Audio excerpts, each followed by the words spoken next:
Okay. Good morning. Good morning. Good morning. Huh. Sometime I get to speaking around the house because sometimes you think that you speaking to yourself.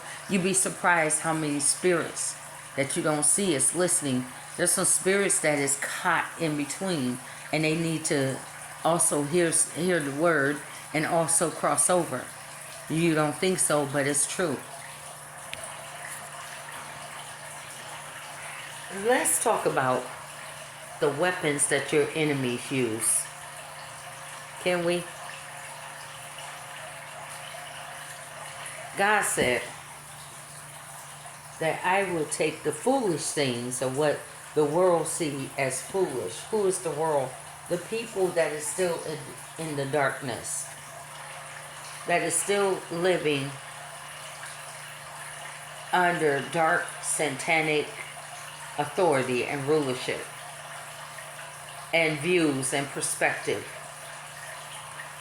God said that when your enemies come up against you per se, that he will take what they see as foolish to confuse the very elite scholars, rulers, bachelor degrees, master's degree, doctorates, and all of this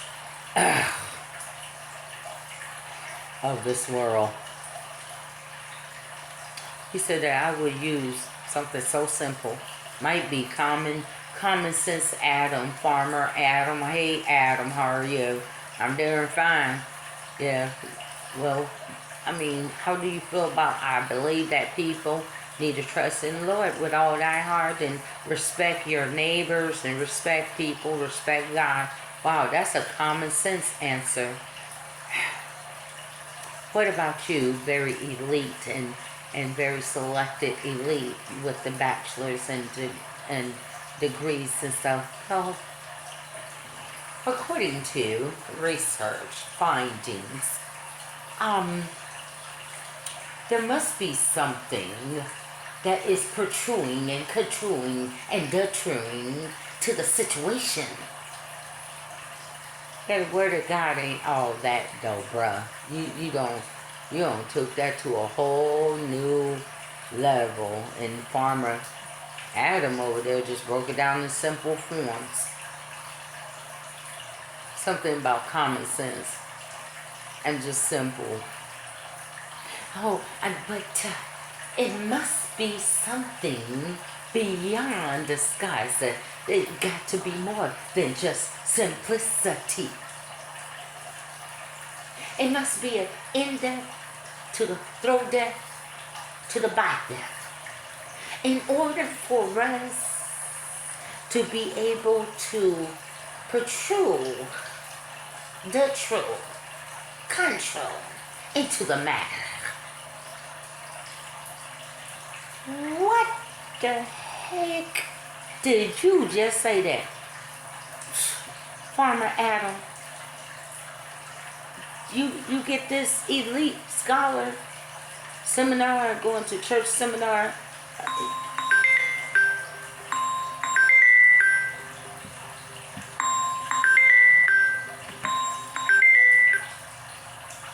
Well, no, I don't get it. He kind of lost me there too. Yeah, exactly. Because I think that the word of God is not all that complex there, brother. I don't know if you're doing it, if you talk that way, so that you can sound smarter, but you sound dumb. The word of God says what it says. That I will take the foolish things, of what you see as foolish, the homeless, the outcast people, the crazy, the fat ones, the black ones, the poor, the broke ones. See, I will take them, I will use them to confuse you. Because you're going to try to figure out how are they doing that. And God is a mysterious God.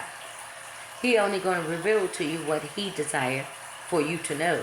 And if he doesn't want you to know it, you're not going to know it. So get over it. oh, we're going to go to the moon and we're going to discover what God got up there.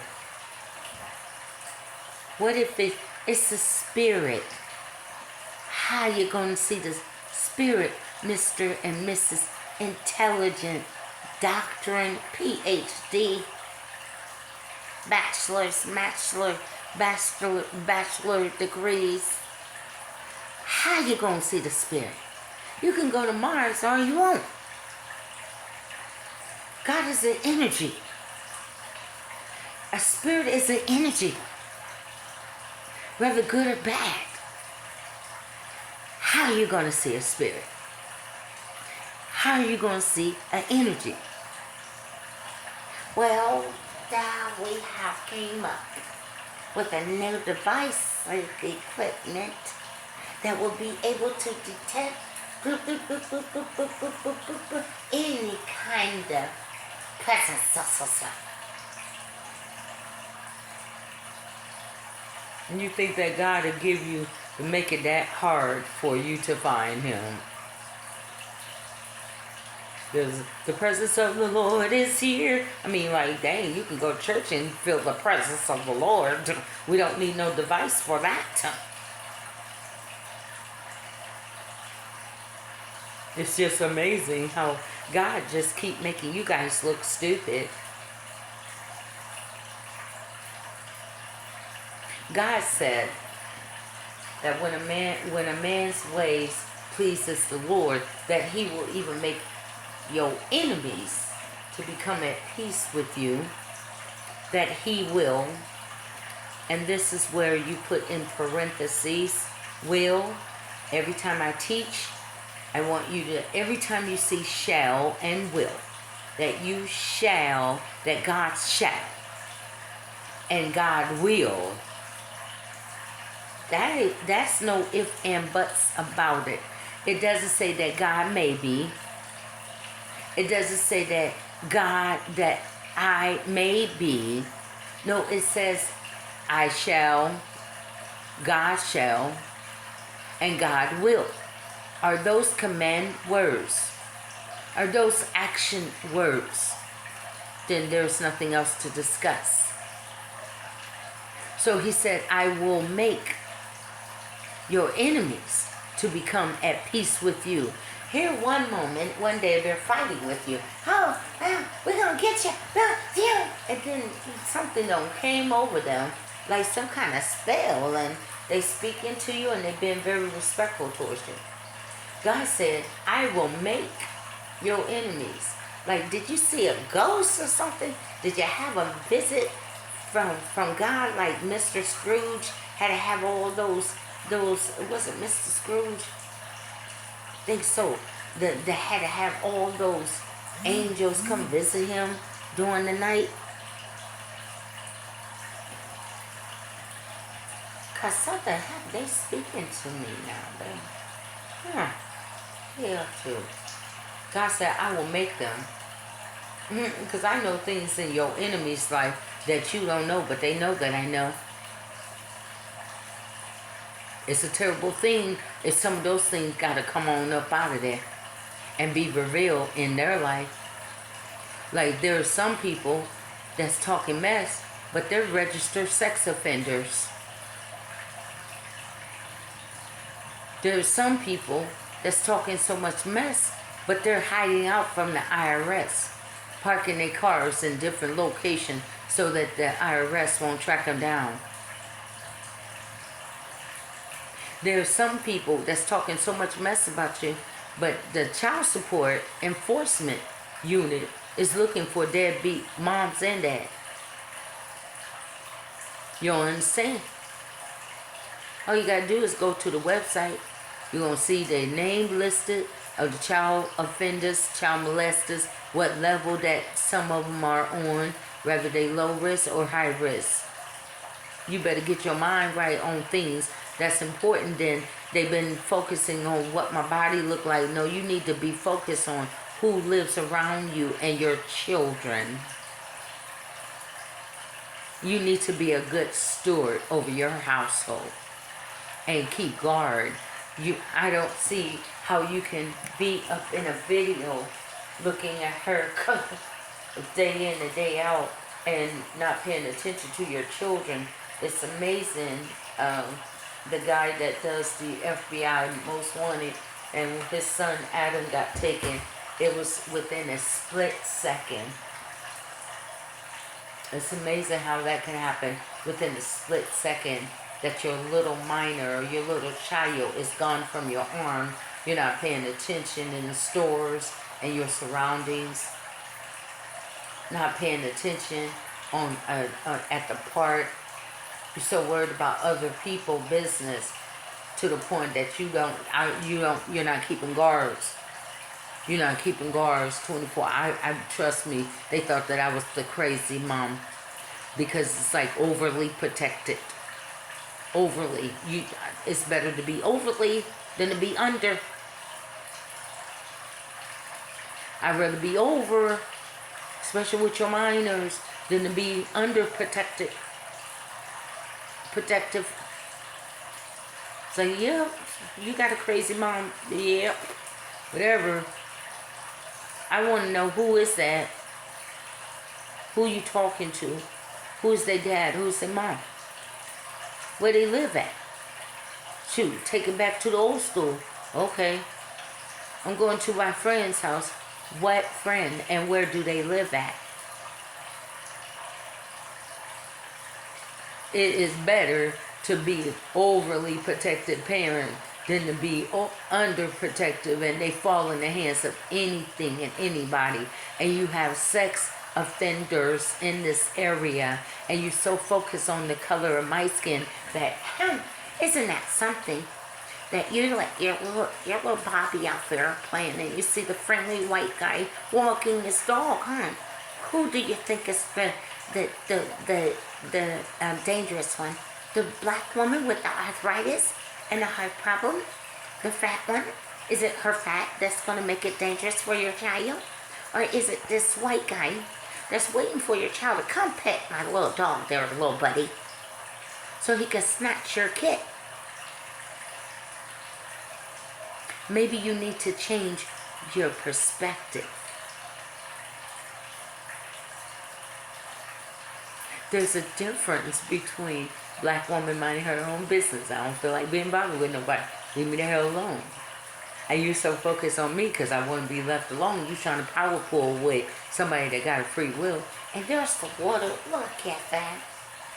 Hey, you like doggies? You like candy too? Mm-hmm. Well, hey there, buddy. Maybe you can help me find my doggie. Where's your mother? Where's your mommy and daddy? And they're all the way over there. Oh, they're not paying attention to their own children. And wonder why God told the young women, or just women or parents, mind your business. See, they take it, and ain't nobody gonna tell me to mind my business.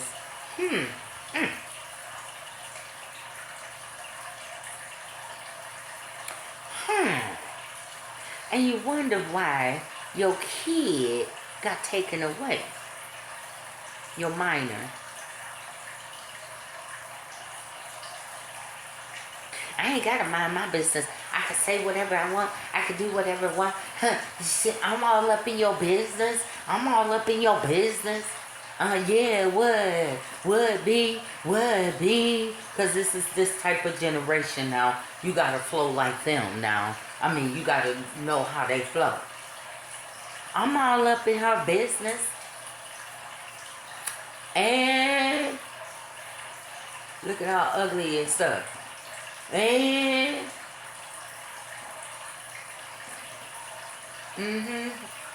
hey, just a quick question for you. You so busy watching me. Where's your baby at? Right there in the middle of the street. Dang. Whew, man, your baby almost got hit. Thank God that other brother was there to swoop your baby up out of the middle of the streets.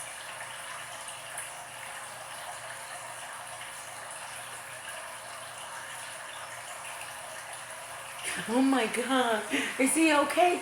You told us. Is your baby okay? Because if you would have had your eyes on your kid, that would not have happened.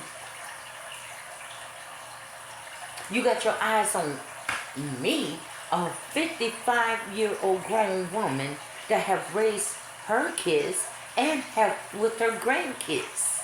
You need to put your eyes back on your own business like God told you to. When God gives you a command from that word, you need to listen.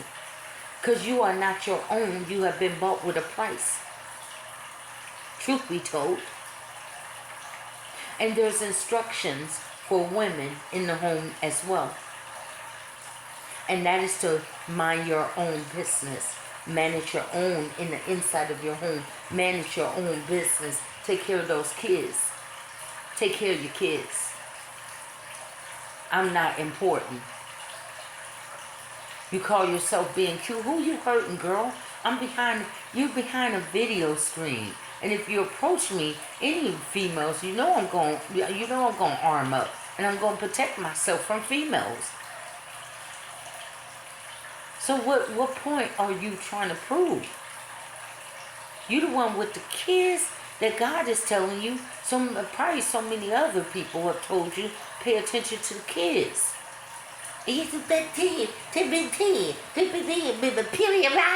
So busy doing some stupid ass shit like that.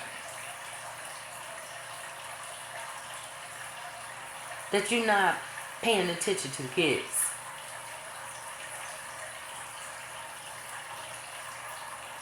Period. Yeah, they like stupid mess like that. Now tell her to go in there and go wash some dang period dishes. Go and take your period and wash those dishes. And clean that dang kitchen up. That's what you can do. I don't think enough young people have somebody talk to you like that. Get your tail in there, go wash those dishes. Take care of your kid. Your kid need a bath. Your kid need a bath. Your minor children. Don't worry. I'm going to tell you this. I got enough faith in God. I'm going to go out here and step out on the water. As far as my Dominique that you call yourself trying to come up against, I believe that deep down inside of my child, she got enough strength in herself that she gonna be alright. She got that mama blood in her. Somewhere it's gonna get stirred up. It's gonna be alright. No matter how she look, how it's looking right now, she gonna be alright. Your situation about your minor children is that for you to be a young mother, nobody told you to open your legs.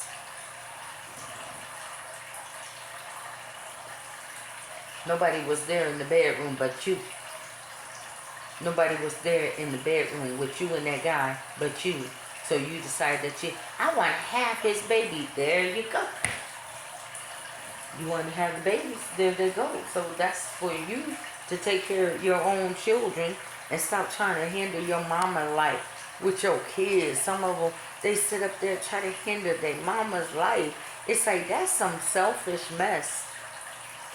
That's almost like, it's sort of like another younger female hating on the older female, but this is her mom, because I don't want to see my mom live a life.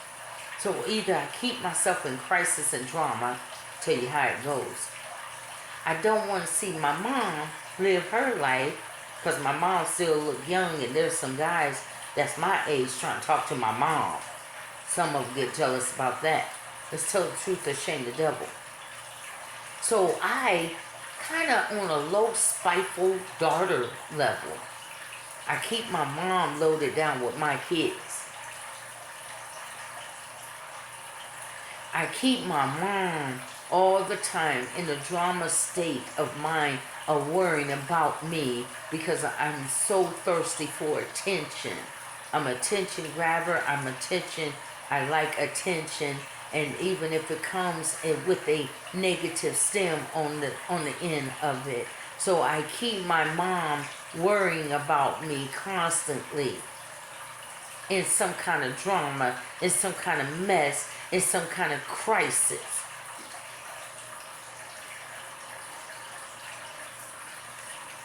Sometimes you gotta call out even members of your own family.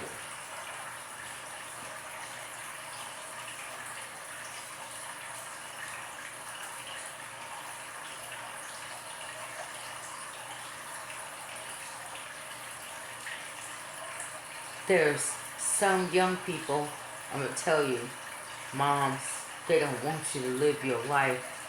You don't gave up your life to them.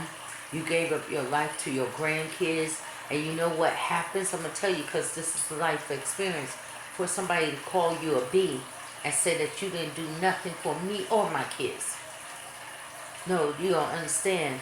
Because after finished raising mine, I took another additional 16 years. That means 8 years on this child and 8 years on the other child.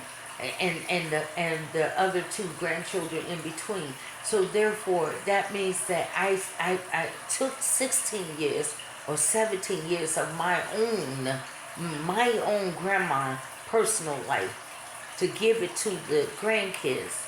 And for someone to get smart mouth with you and to say that you didn't do nothing. Wait a minute, because when the baby daddy didn't even want you to have the kid, wanted you to kill the kid, I stayed at home and worked the phone sex job, and it paid me well. I created my own phone line, and it paid me $900 a week, because the baby daddy refused to even acknowledge the kid. So I was a mama, a second mama, and a baby daddy. I was the baby daddy. Like I was the daddy of you. I became the baby daddy of your kid.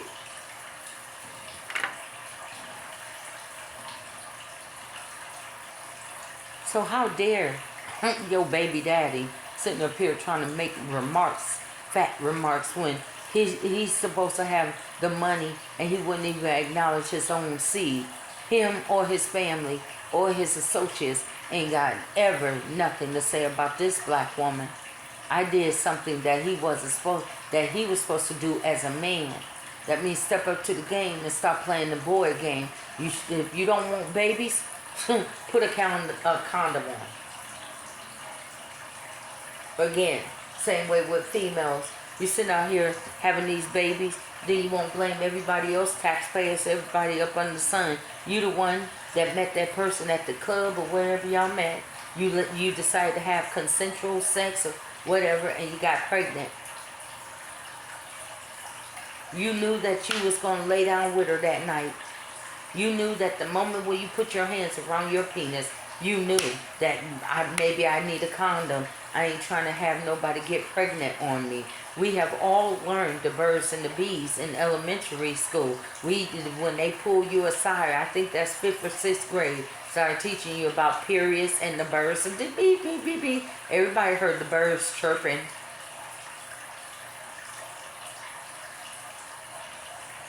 It's no excuse. So at the end of the day, you cannot get mad at Granny, at Grandma at all about what she did, what she done for your son, Antonio, because I can't stand this man that keep on hiding behind the scene and won't be accountable and denying this young black man his right to know who his dad is. You understand me? So me as grandmother would never have no kind of dang respect for him. He think that it's money. It goes beyond money. You understand? And if you had money, you wouldn't be sitting up there trying to illegally videotape people for a social media damn paycheck. Or you would never have went bankruptcy. Let's call it zebra for what it is. Because we always hear these stories about young black men.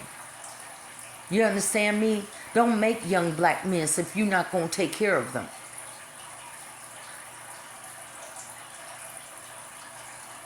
Everybody want to get on the mama like they used to get on me of being a single parent raising my kid. I never left my post.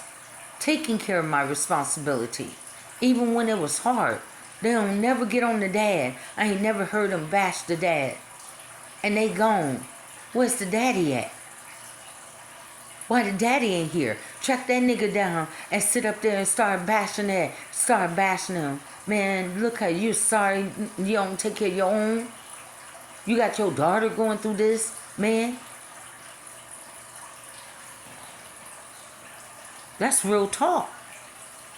Sit up there bashing the mom, knowing that you as a female, you're not going to make twice the amount of money in a double standard world. So you take the little bit that you do make and you just try to stretch it. So therefore, I meant what I said as Miss Lax, is that I did what you were supposed to do. And we as a black community always complaining about these boys not growing up with their daddy. That's because their daddy didn't want to step up and be responsible, or you so afraid of everybody finding out about him that at the end of the day, basically like being ashamed of your own seed, but you the one pulled out your penis and impart that seed. So how can you be ashamed of your own blood and he should be ashamed of you? That means that any kind of money that he bring in, he should never acknowledge you a day in your life. And that's how you want to play it? You want him to never know you. You let some of these guys be letting females keep them away from their own blood seed. Because of what she look like, because of what she don't want. I don't care. This my blood, this my son. By accident or what, it's still mine. And for a man not to stand up and stand up and claim his own child, you ain't got no room to talk about nobody being fat. Because this fat woman took care of your 4 pounds and 7 ounce baby. My daughter did not know how to take care of no 4 ounce and 7 ounce baby. And the hospital listened to me because I was a CNA for 21 years. And they listened to me because he wasn't feeding. They couldn't get him to eat. And I said, no, they couldn't get him to eat. And I said, well, how often are you feeding him? I said, okay, give him a break. And he started eating. Then I took that 4 pound and 7 ounce baby and I took him home and I took care of him. Me and Dominique took care of the baby. And I waited till his stomach was just solid because he wouldn't sleep. Wasn't enough milk for him. Then I started doing that how the old fashioned women taught me. I'm quite sure that anybody that's 50 years or close, I'm quite sure you know about that pet milk, carnation milk. Put a little baby cereal in there, warm that milk up, and they sleep like a baby through the night, don't they? They sleep all night. And they got fatter. He got fatter. They got him looking skinny now for his weight's sake. But at the end of the day, we got him plump. A 4 pound, 7 ounce baby that got plump. And he'll tell you in a minute, I love my grandmama biscuits and sweet potato pie. So therefore, I said a prayer because it's amazing how God answers my prayers at times. I prayed that everything that you did to them, that you would get it back. And I seen that bankruptcy 2017 when I was praying around those years, around that time. And I said, God, every time when he denies Antonio, that Antonio will begin to look like him every day. And I see that Antonio got a deep clip up under his lip and between his nose. Every time you deny him, everything about you will reveal that you are and you always have been. And he had a right to know who his dad was. He has a right to his mother. He has a right for you to stop having these goons and clowns mess with his mama. He deserved to have both parents and know, rather you get along, it's time for you to grow the hell up. It's you causing the atmosphere. It's you creating all of this drama, not me. If you would have shown respect and set up a time with his mother and I, the whole thing would have been respectful. But you drove this to a different level, you and your females in the back, because you wanted to be childish instead of adult-like. You need to check yourself, and your cousin, he needs to check himself too, because your cousin don't even know me and the white boy that hangs out with him.